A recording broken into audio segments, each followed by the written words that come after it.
There's nothing more festive than sitting down, exhausted from a long day of dinners and making merry with loved ones and watching TV.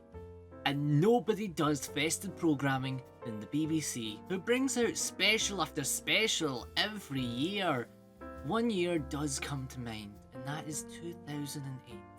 We had such a great showcase of shows like celebs taking up the Strictly floor, a British sitcom starring Hugh Dennis, a massive special for a Welsh classic, which led to the rise of someone who, if I mention, will take over my role in this video. A doctor who's travelling solo after a tough time, and we saw the premiere of another Wallace and Gromit adventure, after a massive break since the release of the last one. You could never have this happen again. Wait.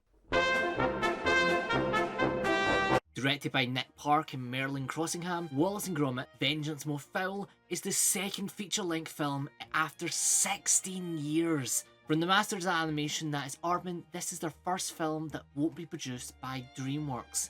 It is produced by themselves and the association with BBC and Netflix, which, if you know the history of DreamWorks and Aardman, does seem like a step into the right trousers. Even though the duo took a somewhat rest from films after their bakery outing, they were not silent, as we had many occurrences of the franchise, as Shaun the Sheep became a common sight to see on the CBBC, the children's BBC channel, back in the day, with their own show, and part of a nostalgic ident that even this show got its own spin-off of its own, with Timmy Time appearing on CBBS.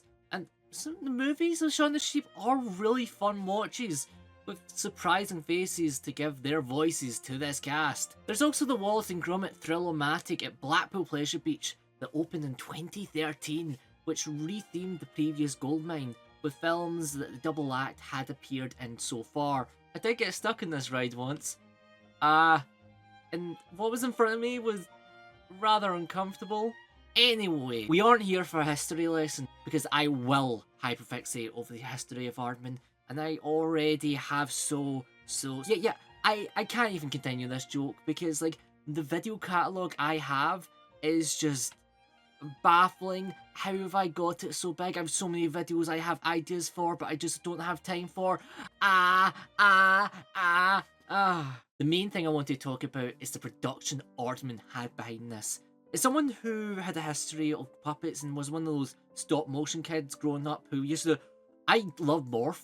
I had Morph kits. I've been trying to find it for this video. I had like a wee kit of Morph I used to just play with. I could just sit all day and look at different puppetry masters from Henson's to Leica.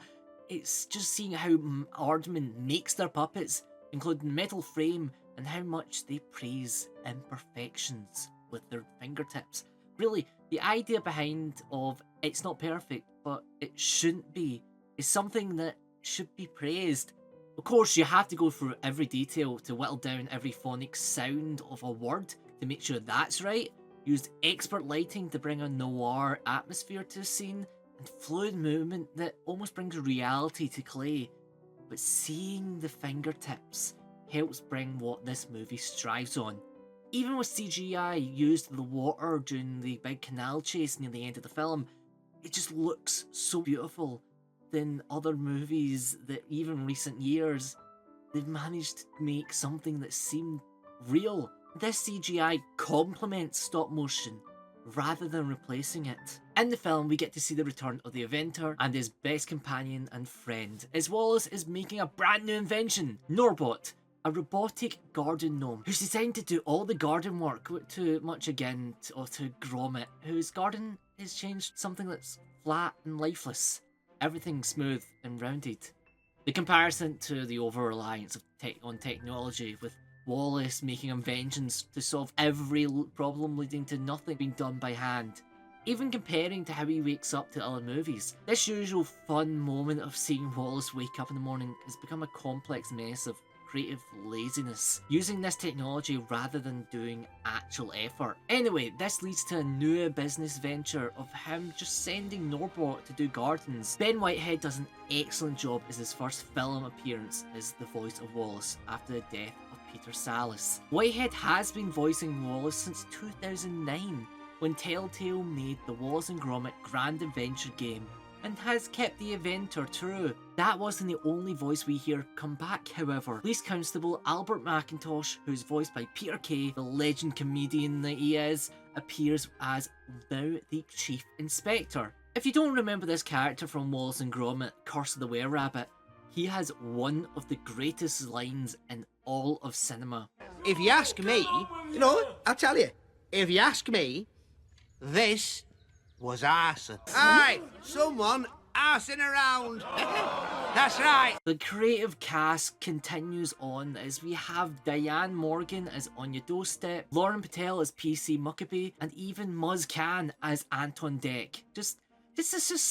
Even like the names, there's so many fun puns and references and jokes that you just can't help and smile and giggle each time you see it. Speaking of returns, we get to see the return of one of the greatest villains in movie history, Feathers McGraw.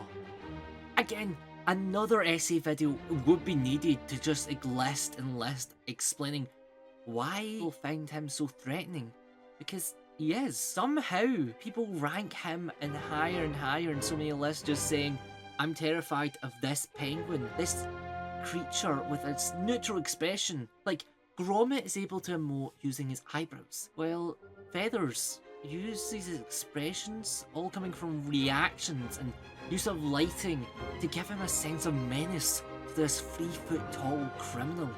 The villainous intent during the chase, the calculated walk, and the utter exasperation at the end of the film. Article on article may say he is the greatest villain of all time, but I think Nick Park says it best. Over the years, I've constantly been surprised by the amount of people who genuinely hate him.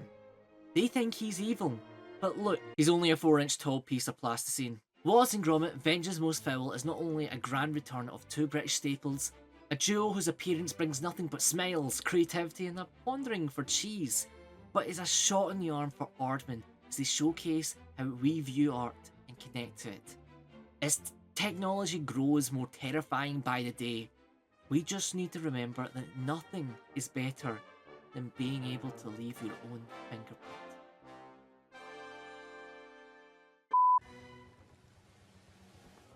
That's just an innocent nun out for a pleasure cruise.